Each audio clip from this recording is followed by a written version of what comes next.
ഇരിട്ടി ടൗണിൽ മരം അപകട ഭീഷണി ഉയർത്തുന്നു. ഇരിട്ടി ടൗണിലെ കെട്ടിടത്തിന് മുകളിലേക്ക് ചാഞ്ഞ മരമാണ് കാൽനട യാത്രക്കാർക്കും കച്ചവട സ്ഥാപനങ്ങളിലുള്ളവർക്കും ഭീഷണി തീർക്കുന്നത്.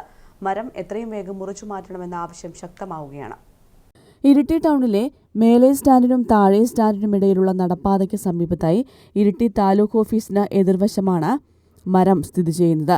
ഈ മരം മുറിച്ചുമാറ്റാൻ ബന്ധപ്പെട്ട അധികൃതർക്കുൾപ്പെടെ പരാതി നൽകിയിട്ടും യാതൊരു നടപടിയും ഉണ്ടാകുന്നില്ലെന്ന് വ്യാപാരികൾ പറയുന്നു. ഞാനിത് മുനിസിപ്പാലിറ്റിയിലും PWയിലും പരാതി കൊടുത്തിരുന്നു. അപ്പം പരാതി കൊടുത്തതിന് ശേഷം PW ഒരാൾ വന്ന് നോക്കിയിട്ട് മുറിക്കാമെന്ന് പറഞ്ഞിട്ട് പോയിരുന്നു. വന്ന് പോയിട്ട് ഒരാഴ്ച മേലെയായി. കഴിഞ്ഞ 20-ാം തീയതി കൊടുത്തതാണ്. 20/2/2025 കൊടുത്തതാണ്. ശരിക്കും പറഞ്ഞതെന്ന് വെച്ച് കഴിഞ്ഞാൽ ഈ ഒരു മരം നമ്മുടെ മരം ഫുട്പാത്തിൻ്റെ ഇതിലെ കൂടെ നടന്നു പോകാനുള്ള ഒരു സൗകര്യം ഉണ്ടായിരുന്നു. 1 മീറ്ററോളം അപ്പുറമായിരുന്നു. അതാണ് ചെരിഞ്ഞ് വന്നത്. ഇനിയിപ്പോൾ ഈ അടുത്തൊരു മഴക്കാലം കൂടെ വരുമ്പോൾ വീണ്ടും നമ്മുടെ ഇപ്പോൾ ബോർഡിന് ടച്ചായിട്ടാണ് നിൽക്കുന്നത്. ഇനിയിപ്പോൾ അത് ഈ മഴക്കാലം കൂടെ വരുമ്പോൾ ശരിക്കും ബിൽഡിങ്ങിനോട് പിരിഞ്ഞു വരാനാണ് സാധ്യത. അത് രണ്ടാമത്തെ പ്രാവശ്യമാണ് ഞാനിത് പരാതി കൊടുക്കുന്നത്. 1 വർഷം മുന്നേ പരാതി കൊടുത്തിരുന്നു. അത് അവർ വന്ന് നോക്കിയിട്ട് കുഴപ്പമില്ല അങ്ങോട്ട് പോയി. അതാണ് ഇങ്ങനെ ചെരിഞ്ഞ് വന്നത്.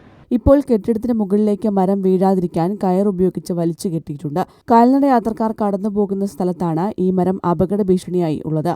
കച്ചവട സ്ഥാപനങ്ങളിലുള്ളവർക്കും അവിടെ എത്തുന്ന ആളുകൾക്കും മരം ഭീഷണിയാവുകയാണ്.